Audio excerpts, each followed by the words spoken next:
NFL free agency is quickly approaching, and there are several big-name players that are free agents and will be testing the waters. And rather than a typical NFL free agency video of, oh, well, the Saints are not going to spend a lot of money because of their salary cap situation, and we're, predicting who the biggest winners are, this is going to be a little bit of a different free agency video, and we are going to be doing the best outcomes for individual players rather than speculate on the higher salary cap available teams spending the money that they have. So I hope you enjoy, and without further ado, let's begin.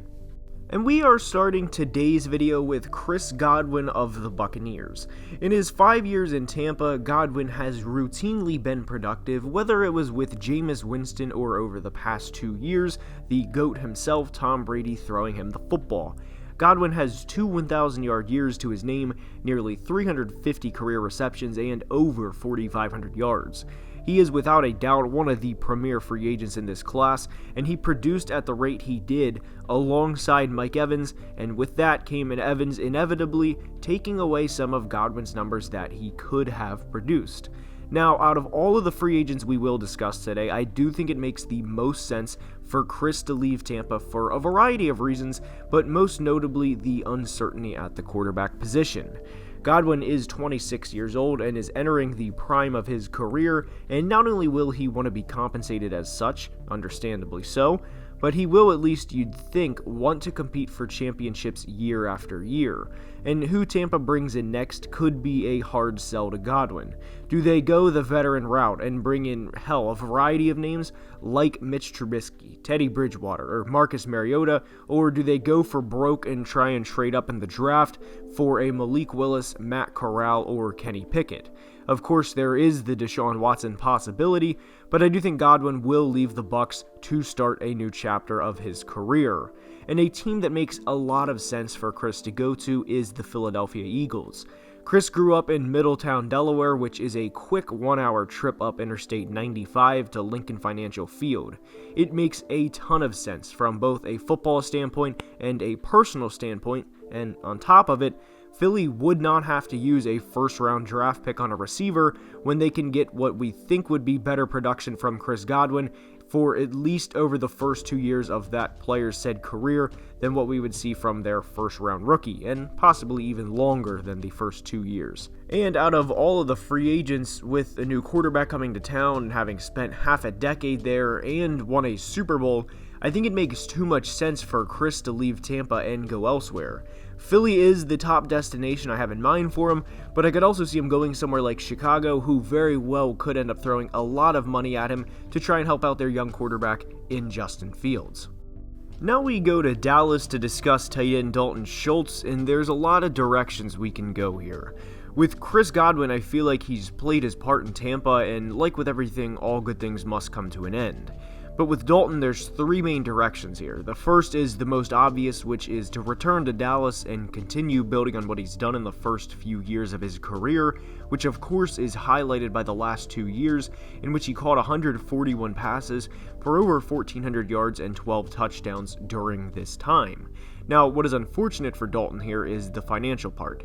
It is completely understandable for him to want to say, look, I'm at the peak of my career or very close to it, and I have one true time to cash in, and the fact of the matter is Dak and Zeke specifically are making a lot of money, and I cannot get compensated here the way I feel I deserve to, and I intend to leave.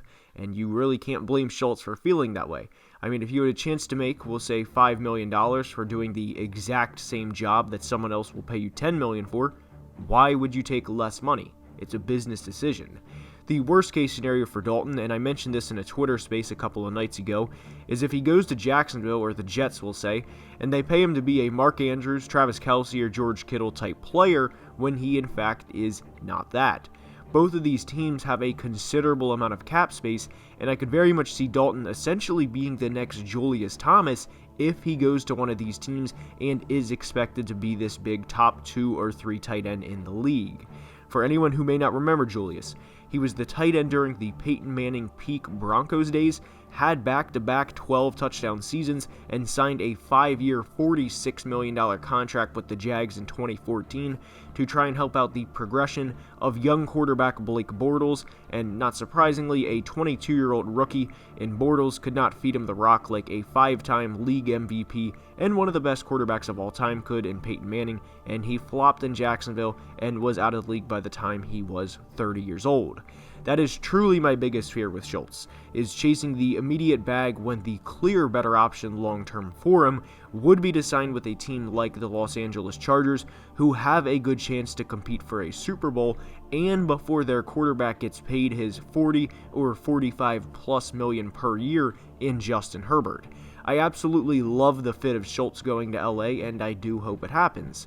And the Jacksonville or Jets hypothetical isn't to slander Dalton or to put him down as much as to say he is not a top 2 or 3 tight end and should not expect to be compensated and to perform like one. He is 25 and will be 26 when the season starts, and if he plays his cards right, he can receive a good payday and set himself up to be in the league well into his early 30s. And while we are on the topic of LA, we are going to be discussing the LA Rams and 2 of their free agents in Odell Beckham and Von Miller. We'll discuss Von first, and I know a lot of Broncos fans want him to return for a lot of reasons. His level of play obviously out-trumping everything else, but it also does not hurt that he's a great guy off the field and good leader in the community, and that the whole state of Colorado loves Von. But if you're Von and you're coming off of a Super Bowl title at now 33 years old when the season starts, why would you not want to return to LA even if you have to take a pay cut?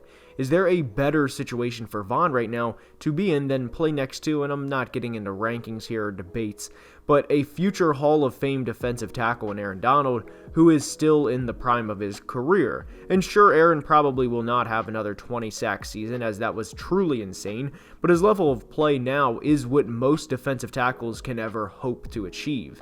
So if you're Von and you have already had the big payday, unlike the first 2 players we discussed in Godwin and Schultz, why would you want to leave? Von signed a contract back in 2015 with Denver for over $110 million, and at this point in his career is a lock for the Hall of Fame in his own rights. He has over 115 career sacks, and what sense does it make for Von to go to a pass rush needy team like the Jets will say, who very much could target Kayvon Thibodeau if he's there when they are on the clock at 4 overall, when Von has money and rings and probably would not want to go to New York? And by the way, there's a difference between Von turning down, we'll say, $15 million a year from the Jets and maybe versus 10 from the Rams. And again, these are hypotheticals when he's already signed the big contract, whereas Dalton Schultz specifically has not. So I don't see any way Von does not end up back in LA to try and run it back. And now to Odell Beckham. First, we'll discuss the torn ACL, which, as we know, happened in the Super Bowl and will linger in the next season. He will miss sometime in 2022 due to this injury, and we know that, which makes his free agency interesting. Because for a draft prospect like Jamison Williams of Alabama, who also tore his ACL in the national championship game, he will sign a 4-year contract where Odell more than likely will not. He will probably sign a year or 2 at most given his age and injury history, and for as productive as we saw Odell be during the final games of the 2021 season, I don't think his free agency market will honestly be all that big or lucrative like you may expect. He was the Robin to Cooper Kupp's Batman and played that role tremendously well. And Odell has made a lot of money in his day from endorsements and of course the NFL over the years, that with Von, I don't think you could lure Odell into a bad team with a lot of money situation. OBJ truly has the luxury of picking where he wants to play, and I'm sure he would have no problem taking a pay cut to stay with a team that helps him get closest to winning a Lombardi, and maybe not even a pay cut as much as it is just not getting as much as he could somewhere else.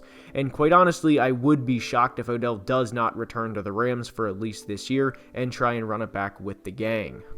For some of the other free agents in this class, I love the idea of Allen Robinson going to the Chiefs. He has not had a good quarterback in his career, at least consistently, and I hope we get to see that next year. 7 years of the Jags and Bears and then going to Patrick Mahomes would be quite the turnaround.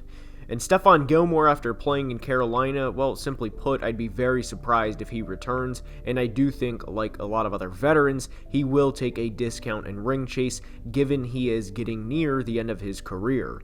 Remember, Gilmore has been in the league since 2012, and corners do not last as long as other positions. The speed is usually the first to go, at least the top end speed. And the final player for today's video we will go over is Mitch Trubisky. I think Mitch will honestly have a lot of suitors, as this QB draft class is not good, and notably not good, and Mitch will be the best you can go after, or at least one of the top 2 or 3. He spent a year behind Josh Allen and working with Brian Dable, and that has to count for something, and I do think a team will overpay for him, and potentially a team like the Washington Commanders. And with that being said, that's all I have for today's video. I hope you enjoyed, and if you did, please leave a like and subscribe to the channel, because it would truly mean the world. And until next time, please be safe, and have a great day. Love you guys.